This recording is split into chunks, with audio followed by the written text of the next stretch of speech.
It's time for business news with Richard Southern. And Richard, inflation isn't one of the things Canadians will be thankful for when they gather over the long weekend. No, good to see you, Erica. I love Thanksgiving, that's for sure, but it's going to cost probably more than ever this year. Not too surprising because, Erica and we talk about the rising grocery prices every day, but we're getting a sense now about how that's really going to be reflected at Thanksgiving dinner this year. That turkey there that many people will enjoy, it's expected to be up in price by anywhere from 15 to 16%.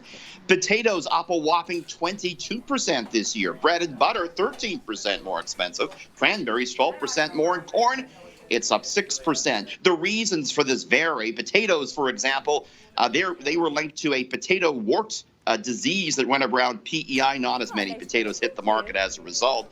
As for turkey, and avian flu driven up the price of turkey this year. What can we do to save some money on that bird? We talked to food professor Dr. Sylvain Charlebois. Here's the thing, some grocers may actually sell larger birds this year, and larger birds will actually get you a good deal if you cook for several days.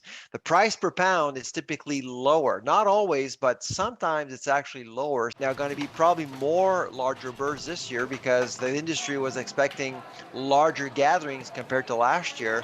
You could actually save a little bit. Even desserts affected by this uptick in price.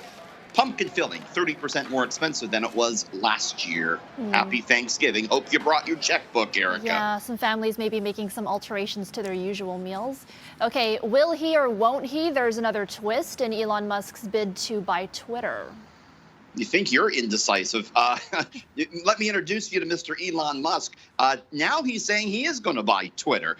This is a saga that started back in April. At that point, Musk announced plans to buy Twitter, valuing it in a deal worth some $44 billion. He was offering $54.20 per share. In July, he said, no, I'm not going to buy it, citing what he said was the fact that Twitter had allegedly not given him the exact number of fake accounts on its service. Twitter denied that.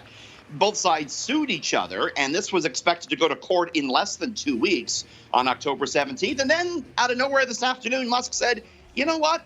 I am going to buy it for that original price of $54.20. Some people are wondering, is that just a delay tactic for the trial? But he says he's going to buy it. Twitter stock, as a result, Erica, was up 22% today. And finally, the Ontario government is offering up a way to save money on hydro, but it doesn't come without a cost, Richard. You have to hand some control of your air conditioning over to the government in the summer. Get this, Erica. This is one idea they're floating. They say you could get some cash back, an unspecified amount of money, if you're willing to let the independent electricity systems operator turn down your air conditioning at peak times during the summer. Now, for this to work, it is, of course, optional, but if you opt in, you have to have central air conditioning. You have to have one of those internet-connected thermostats, and if, there's a lot of power being used in the summer, they could automatically turn down your air conditioning a little bit, and you'd get some money back, but the government's not saying how much. This is part of $342 million in new energy efficiency programs announced by the Ford government today. The government is facing a power crunch. Just last week, I was at Pickering, where they're trying to keep that nuclear generating facility running for years to come. We're using more power now than ever, Erica, with all the electric cars, and so the government's looking to do what it can to keep the lights on. Interesting. There's always some sort of battle in a household between who has control over the air, and now we're handing it over to someone else. Now it's the government getting in on that.